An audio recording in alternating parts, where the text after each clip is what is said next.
Sometimes we have to ask ourselves, what's using my life?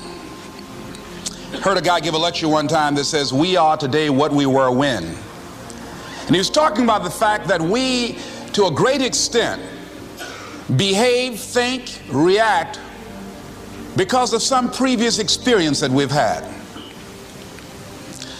One of the things that we know about life is that it is always changing.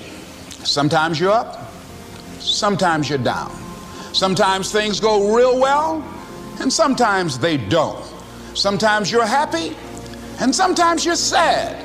Now that's that thing called life.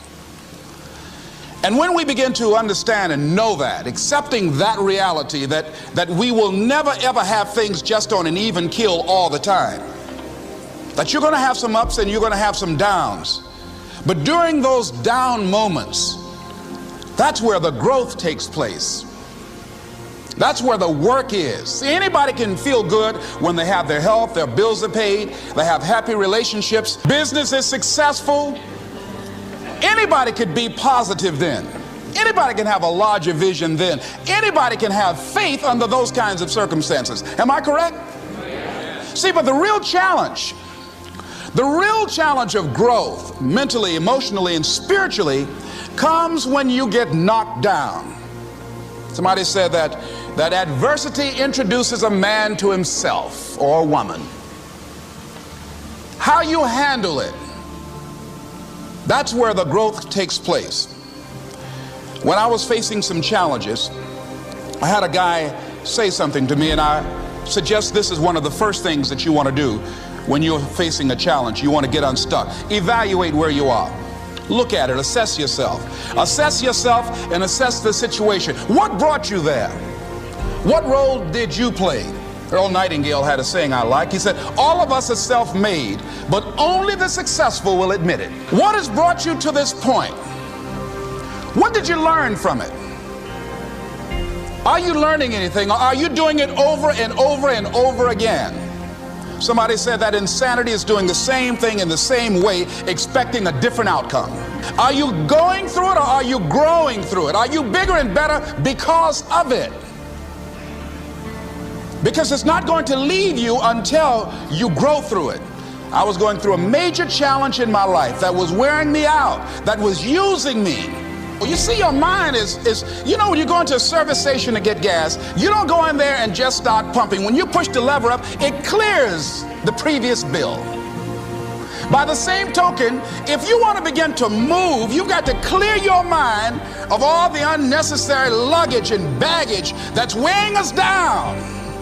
I couldn't move, I couldn't think about what am I going to do to get out of this situation, because I was so concerned about what happened and what he did to me and how bad it was.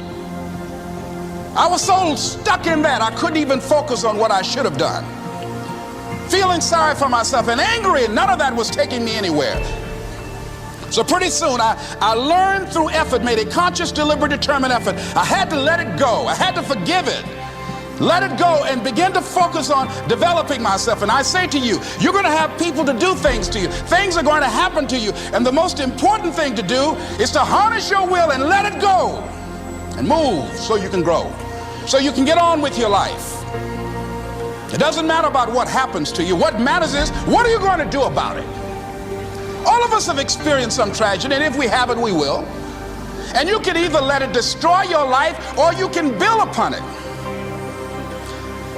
You can permit it to let it hold you down, or you can decide, I'm not going to let that happen to me. I'm bigger than this. Make a declaration to yourself.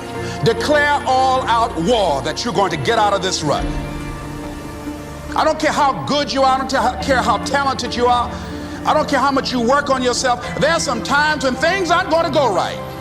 They just are not going to go right. There are times when anything that can happen will happen. Murphy's Law will be knocking at your door. Why? I don't know why. That's called life. And you have to deal with it. Sometimes your life will be in a slump, just like sports.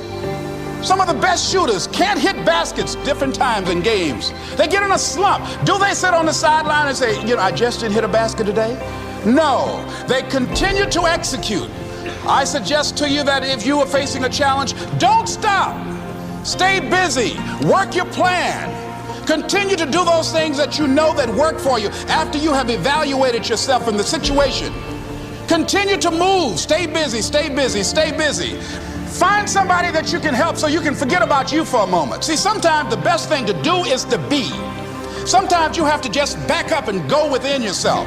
A bow and arrow, you can't take a bow and just push it out an arrow. You just can't push the arrow out. You have to pull it back and then release it. Sometimes you have to back up and go within and pray and meditate and recharge your batteries. Go away, clear your head, and then come back and look at it from a different vantage point. Don't operate while you're under the spell or the effect of what's going on. Next thing is that you've got to activate the thinker in you. Don't allow your emotions to control you. We are emotional, but you want to begin to discipline your emotion. If you don't discipline and contain your emotions, they will use you.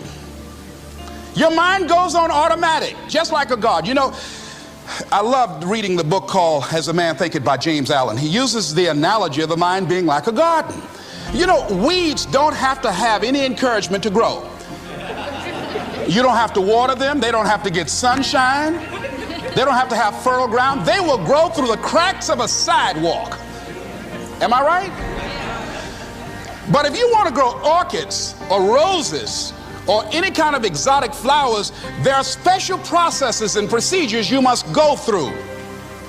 Well, by the same token, you don't have to force yourself or motivate yourself to think negatively, to be depressed, to hate somebody, to want revenge, to want to get back at somebody, to beat yourself up over the head, to feel loaded with guilt. You don't have to make any effort to do that. Your mind is on automatic. It will do that by itself. But if you want to begin to move into your own personal greatness, if you want to begin to really enjoy a happy, successful, healthy life, you've got to be willing to go against the tide. You've got to be willing to harness your will and say, in spite of this, I'm in control here. I'm not going to let this get me down. I'm not going to let this destroy me. I'm coming back, and I'll be stronger and better because of it. You have got to make a declaration that this is what you stand for. You're standing up for your dreams. You're standing up for peace of mind. You're standing up for health. You want it, and you're going to go all out to have it. It's not going to be easy. When you want to change, it's not easy. If it were in fact easy, everybody would do it. But if you're serious, you'll go all out. So yes, I'm going to turn this situation around. I'm not going to sit back and moan and cry over what happened and what went wrong and who did what. I'm going to do something about this situation. The next thing that is important is that expect things to get better for you, because they are. See, life is cyclic. You're not, whatever experience you're having right now, it has not come to stay. It has come to pass. Not to stay, just to pass. It's just going through. The biggest